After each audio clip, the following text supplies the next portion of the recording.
नहमदुहु व नसल्ली अला रसूलिल करीम अम्मा बाद फ़ाऊज़ु बिल्लाहि मिनश शैतानिर रजीम बिस्मिल्लाहिर रहमानिर रहीम। अस्सलामु अलैकुम व रहमतुल्लाहि व बरकातुहू। कुरान दीन चैनल में आप सबको बहुत बहुत खुश आमदीद कहती हूँ। आज की वीडियो में हम हैज़ के मसाइल के बारे में बात करेंगे। हैज़ के मसाइल बहुत ज़्यादा होते हैं, लड़कियाँ बहुत परेशान हैं, तो ये वीडियो बनाना बहुत ज़्यादा ज़रूरी थी, ख़ासकर बच्चियों के लिए। तो आज हैज़ के मसाइल कुरान की रो और हदीस की रो के साथ ही साइंसी तरीके से मैं आपको बताऊँगी। हैज़ क्या है, सबसे पहले ये जानना बहुत ज़रूरी है। हैज़ वो गलीस और खून है जो आपके ओवरले से निकलता है, यानी कि वो खून जो कि नापाक होता है, जिसके बारे में रसूल पाक सल्लल्लाहु अलैहि वसल्लम ने नमाज, कुरान और काबा का तवाफ करने से मना फरमाया है। क्योंकि हैज़ का खून हर आदम अलैहिस्सलाम की बेटी के लिए लिख दिया गया है। इसी हैज़ के खून से ही औलाद हमारे को मिलती है।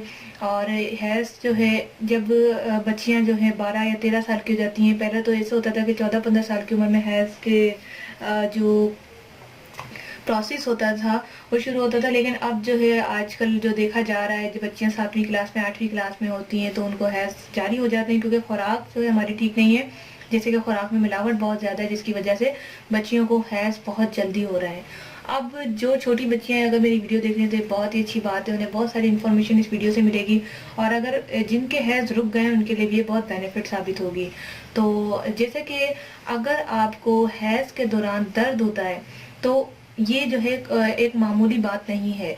क्योंकि देखें, अगर आपका हल्का फुल्का दर्द होता है तो चलें, वो आपकी जो खून है वो जारी होता है, उसकी वजह से हो जाता है। लेकिन अगर आपको ज़्यादा होता है दर्द तो आप ज़रूर डॉक्टर से रुजू करें, क्योंकि ओवरले और आपकी जो खून की थैली होती है वहाँ इर्द गिर्द जो है छोटी छोटे पानी की थैलियाँ बन जाती हैं, जिसकी वजह से ये जो है शिद्दत अख्तियार कर लेते हैं और दर्द होती है। तो लाजमी जो है आप इसका इलाज करवाएं, जिसे पीकोस भी कहा जाता है।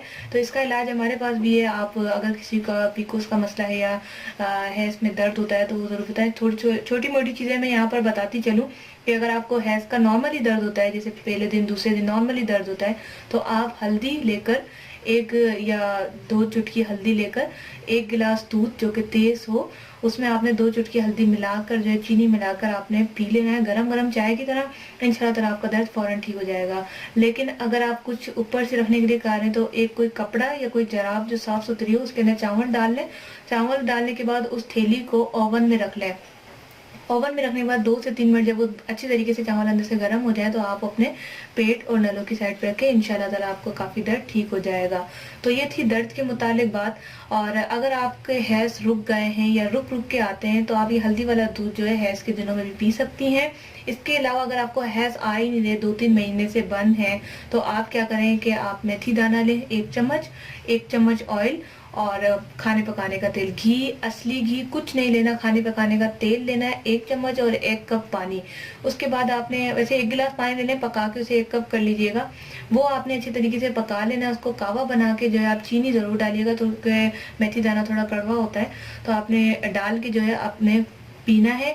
इंशाल्लाह ताला अगर आपके 2 महीने से रुके हुए हैज़ होंगे वो 2 मरतबा पीने से ही आ जाएंगे। अगर ज़्यादा दिन के रुके हुए होंगे तो आपको कुछ दिन लगेंगे। हर जो है यूनानी दवाई है, जैसे देसी दवाई होती है, वो 3 से 5 दिनों का गैप और 7 दिन, 3, 5, 7 इसके दौरान जो है असर शुरू होता है। तो आप ज़रा जल्दी मत कीजिएगा। अगर फिर भी आपका कोई सवाल है तो आप मुझसे पूछ सकती हैं। इसके अलावा हैज़ के मुतालिक मैं ये कहना चाहूँगी, रसूल पाक सल्लल्लाहु अलैहि वसल्लम की हदीस का मफ़हूम है कि एक बार आप हज पे जा रहे थे कि हज़रत आयशा रज़ी अल्लाह ताला अन्हा रास्ते में ही रोने लगी। रसूल पाक सल्लल्लाहु अलैहि वसल्लम उनके पास कर फरमाया कि क्यों रोती हो, तो क्या तुम हाइज़ा हो गई हो? तो फरमाने लगी, जी मुझे हाइज़ा हो गया है, अब मैं क्या करूं, मैं हज करना चाहती। तो आप सल्लल्लाहु अलैहि वसल्लम ने फरमाया तुम हज की और चीज़ें पूरी रखो, लेकिन खाने काबा का तवाफ मत करना। और फिर रसूल पाक सल्लल्लाहु अलैहि वसल्लम अपने बीवी के नाम की, यानी हज़रत आयशा के नाम की कुर्बानी भी की, जिसमें उन्होंने गाय ज़िबा करी।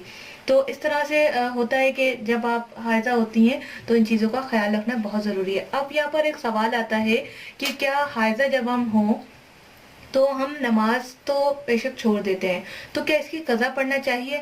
तो बिल्कुल नहीं, इसकी कज़ा नहीं होती, अल्लाह ताला की तरफ से माफ़ है। हाँ, अगर आप रोज़ा रखती हैं और रोज़ों के दौरान आप ये 30 रोज़े हैं, 30 रोज़ों में आपके 6 रोज़े या 7 रोज़े छूट जाते हैं, तो वो आपको उसकी कज़ा रखनी पड़ेगी, वो रोज़े आपको रखने पड़ेंगे।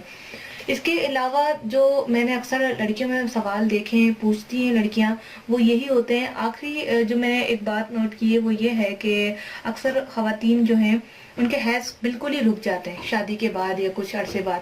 تو یاد رکھیے گا 40 سال کی عمر، جب آپ 40 سال کی ہو جائیں تو آپ کے حیض کا بند ہونا ممکن ہے، کیونکہ اس عمر میں حیض رک جاتے ہیں. 40 کے بعد جو ہے حیض رک جاتے ہیں تو وہ خواتین جو ہے کچھ نہیں کر سکتی، کیونکہ ان کا جو ہے حیض کی تھیلی سوکھ جاتی ہے. یہ اللہ تعالیٰ کی طرف سے کہ 40 سے 45 سال کی عمر کے بعد جو ہے حیض بند ہو جاتے ہیں، اس سے پھر آپ اولاد بھی پیدا نہیں کر سکتے.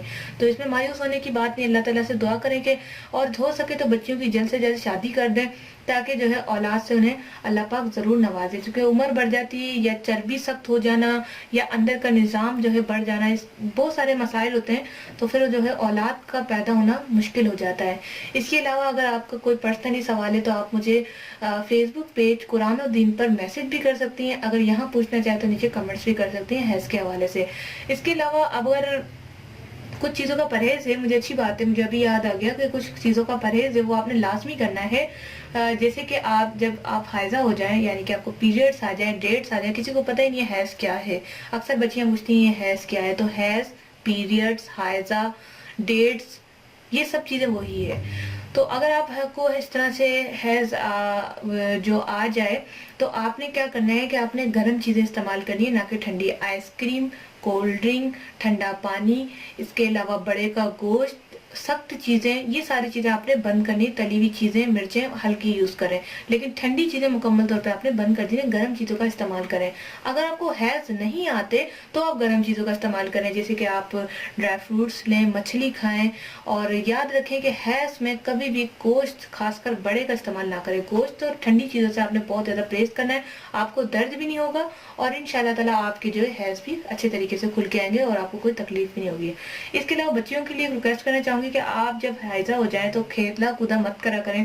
اچھل کود سے حیض میں بڑی پرابلم آ جاتی ہے، ہارمونس ڈسٹرب ہو جاتے ہیں، یہاں وہاں ہو جاتے ہیں، جس کی وجہ سے بچوں کو کھل کے حیض نہیں آتے اور وہ پرابلم کا شکار ہو جاتی ہے. تو سیڑھیاں نہ چڑھیں، اٹھک بیٹھک نہ کریں اور کھیل کود نہ کریں، اچھل کود نہ کریں. اس سے جو ہے حیض میں مسئلہ ہو سکتا ہے. ایسے بن جائیں جیسے آپ ایک حاملہ ہے. مائنڈ مت کیجیے گا، آپ بول رہی ہیں باجی کیا کہہ رہی ہیں، ایک جوان لڑکیوں کے لیے حاملہ بول رہی ہیں، لیکن اب کیا کریں کہ یہی حقیقت ہے. میں نے جیسے کہ آپ کو بتایا کہ میں حدیث، قرآن اور سائنسی طور پہ میں آپ کو جو ہے ضرور بتاؤں گی اس کے بارے میں. تو وہ یہی ہے کہ آپ نے جو ہے ان چیزوں کا بہت زیادہ خیال رکھنا ہے. اگر پھر بھی درد ہو تو میں آپ کے سامنے ہوں. آپ سے میں اس بات کی گارنٹی دیتی ہوں اور بات کا یقین دہانی کرواتی ہوں کہ آپ کو درد نہیں ہوگا، اور اگر آپ کا کوئی مسائل ہے وہ ٹھیک ہو جائے گا. حیض بند ہے تو وہ آ جائیں گے، اور اگر حیض میں درد ہے تو وہ ٹھیک ہو جائے گا. تو امید ہے آج کی یہ یوزفل ویڈیو آپ کو بہت پسند آئی ہوگی. اپنی فیمیل فرینڈز کے ساتھ فیس بک پر اور واٹس ایپ گروپ میں ضرور شیئر کیجیے گا، کیونکہ یہ اہم معلومات لڑکیوں تک پہنچنا بہت ضروری ہے تاکہ وہ ان پریشانیوں سے بچ سکیں. اکثر کیا ہوتا ہے، ریسنٹلی میری کسی ایک فرینڈ سے بات ہوئی تو وہ مجھے کہنے لگے کہ میں نے حیض کے متعلق ان سے کچھ سوال کیے، تو انہوں نے کہا کہ میں نے کہا آپ کے ساتھ یہ مسئلہ ہے جو آپ کی کمر میں درد ہوتا ہے؟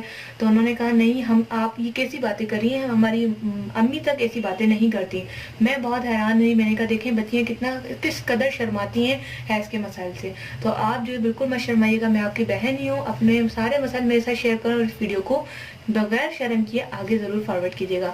ملتے ہیں نیکسٹ ویڈیو کے ساتھ. اپنا بہت سارا خیال رکھیے. قرآن و دین چینل اپنی باجی کو اجازت دیجیے گا. السلام علیکم ورحمۃ اللہ.